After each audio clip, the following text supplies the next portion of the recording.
اللہ کریم نے قرآن مجید میں نبی پاک علیہ السلام کی تشریف آوری کے مقاصد بیان کیے۔ فرمایا کما ارسلنا فیکم رسولا منکم یتلو علیکم آیاتنا، جیسا کہ ہم نے تمہیں میں سے تمہیں ایک رسول عطا فرمائے ہیں جو تم پر ہماری آیتیں پڑھیں گے، وَيُزَكِّيكُمْ اور تمہیں پاک فرما دیں گے، وَيُعَلِّمُكُمُ الْكِتَابَ وَالْحِكْمَةَ اور تمہیں کتاب اور حکمت کی تعلیم دیں گے، وَيُعَلِّمُكُمْ مَا لَمْ تَكُونُوا تَعْلَمُونَ اور جو تم نہیں جانتے تھے میرے حبیب وہ سارا تمہیں سکھا دیں گے۔ نبی پاک علیہ الصلاۃ والسلام دنیا میں تشریف لائے، اللہ کے پیارے حبیب علیہ السلام نے لوگوں کو قرآن مجید کی تعلیم ارشاد فرمائی۔ کچھ تعلیمات ایسی ہوتی ہیں، کچھ نصاب اس طرح کے ہوتے ہیں جو ظاہری زندگی سنوارنے کے لیے ہوتے ہیں۔ آپ دنیا کی کسی بھی یونیورسٹی سے جب کوئی ڈگری لیتے ہیں تو اس کے فوراً بعد آپ اپنی اس ڈگری اور اس ڈپلومے کے بنیاد پر کوئی نوکری کرتے ہیں، اپنی معاش کا بندوبست کرتے ہیں، کچھ رزق کے اسباب پیدا ہوتے ہیں۔ دنیا میں جتنی بھی ڈگریاں ہیں وہ جو ظاہری انسان کی ضروریات ہیں ان کو پورا کرنے کے لیے، اور قرآن مجید کی تعلیم وہ ہے جو باطنی ضروریات کو پورا کرتی ہے۔ اور جب باطن سنورتا ہے تو ظاہر پر تو پھر ہی اللہ تعالیٰ خاص ہی رحمت فرماتا ہے۔ تو قرآن مجید وہ مکمل اور کامل کتاب ہے جو ظاہر اور باطن دونوں کی تطہیر کے لیے، زیب و زینت کے لیے ہمیں کھلی تعلیمات اور واضح ارشادات عطا فرماتا ہے۔ بہت سارے لوگ ایسے ہوتے ہیں جو ظاہری طور پر صحت مند نظر آتے ہیں لیکن باطنی طور پر بیمار ہوتے ہیں۔ بڑی گاڑی، بڑا آدمی، بڑا نام، بڑے پروٹوکول، بڑے لوگ جاننے والے، بہت سارے لوگ گاڑی کے آگے پیچھے بھاگنے والے، لیکن کوئی کیا جان سکتا ہے کہ وہ آدمی رات کو سکون سے سوتا ہے؟ کیا اس گہرائی تک کوئی سمجھتا ہے کہ اس کے باطن میں قرار، سکون اور چین موجود ہے؟ کچھ چیزیں انسان کو بڑا ہی بے سکون کر دیتی ہیں۔ جس طرح ظاہری طور پر ہمارے ظاہری حلیے پر کوئی داغ دھبا لگ جائے نا، مثلا ایک بٹن میرا ٹوٹا ہوا ہو نا، تو کوئی اور توجہ نہ بھی کرے، کسی کو خیال نہ بھی آئے، تو میں خود بڑا پریشان ہوں کہ یار آج میرا بٹن ٹوٹا ہوا ہے۔ بار بار نظر ادھر ہی جاتی ہے کہ یہ کمزوری ہے۔ یا آپ 2-4 دن سے غسل نہیں کرتے مسلسل، تو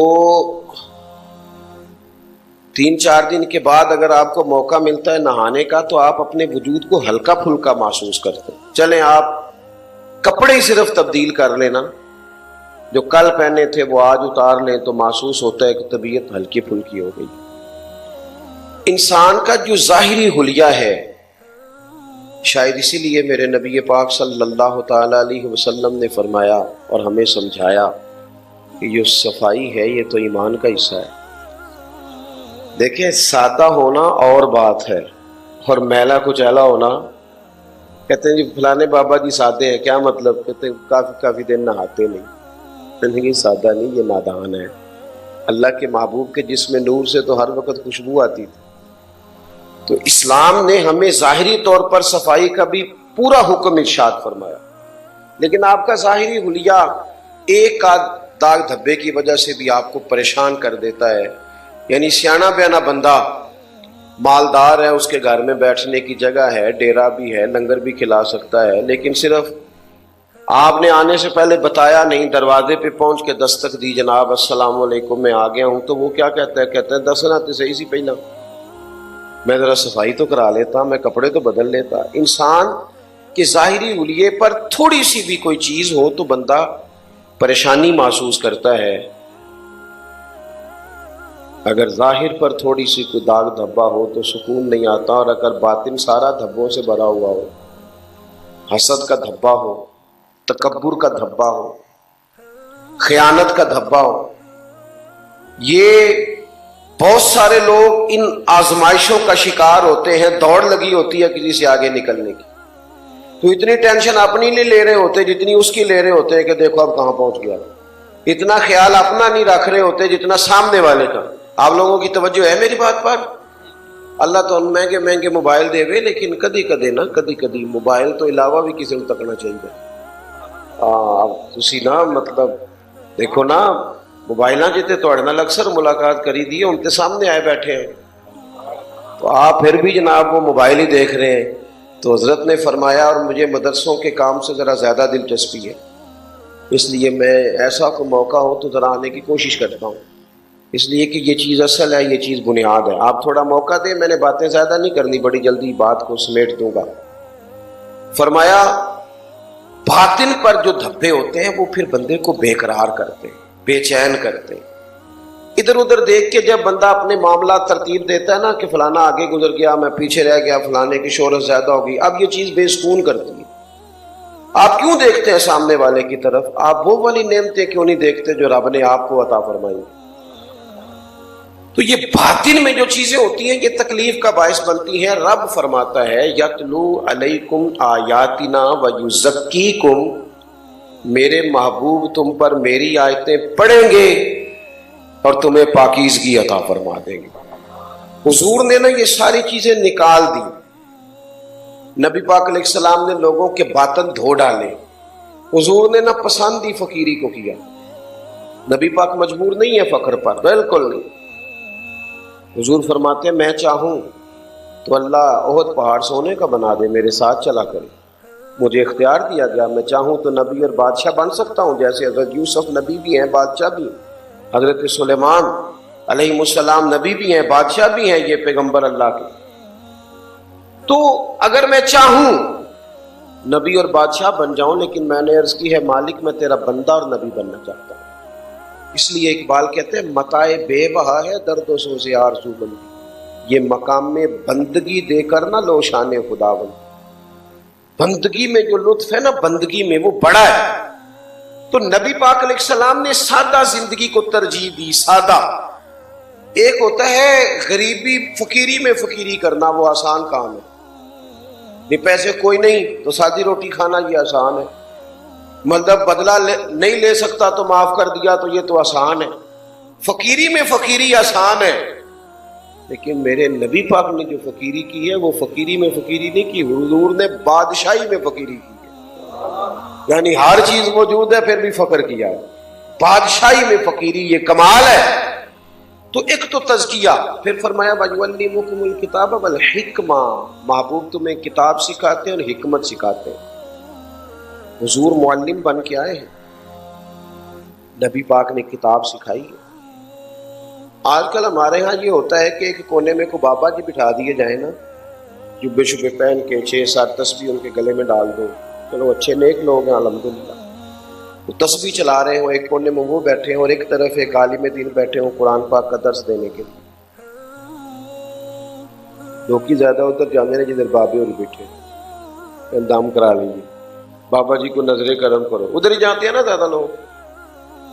حضور علیہ السلام نے ہمیں ایک مزاج دیا ہے، قومیں علم سے فروغ پاتی ہیں، شعور جو ہوتا ہے اس سے انسان تازہ دم رہتا ہے، یہ جو آگہی ہوتی ہے یہ سفر آسان کرتی ہے۔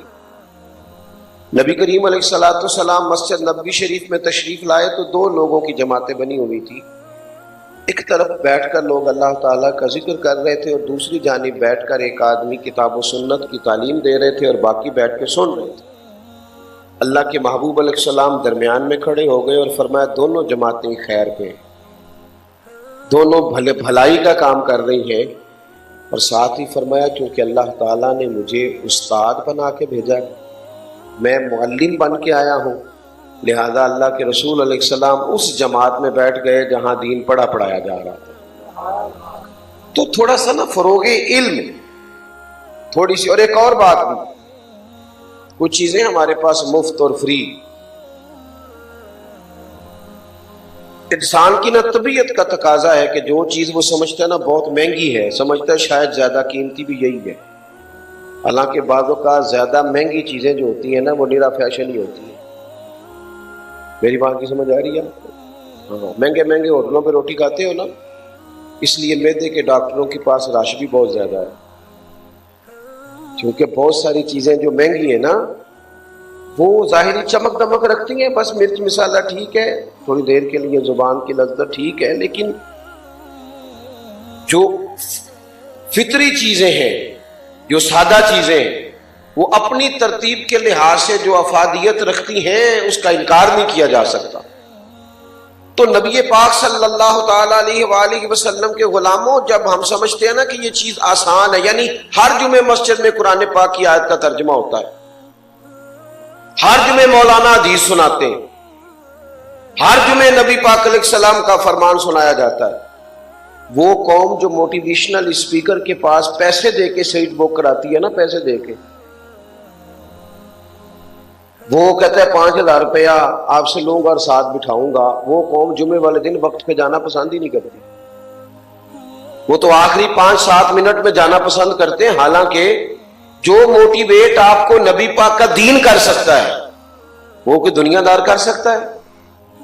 تو حضور سید عالم علیہ السلام کے دین کے اندر، حضور کے دیے ہوئے علم کے اندر تو فطری تقاضے پورے ہوتے ہیں، فطری. دیکھیں ایک حدیث پاک سنیں، نبی پاک علیہ السلام نے حضرت انس بن مالک رضی اللہ تعالیٰ عنہ سے کہا، اے میرے بیٹے انس، تم سے ہو سکے تو صبح اس حال میں کرنا. ذرا لفظ دیکھیں کتنے حسین ہیں.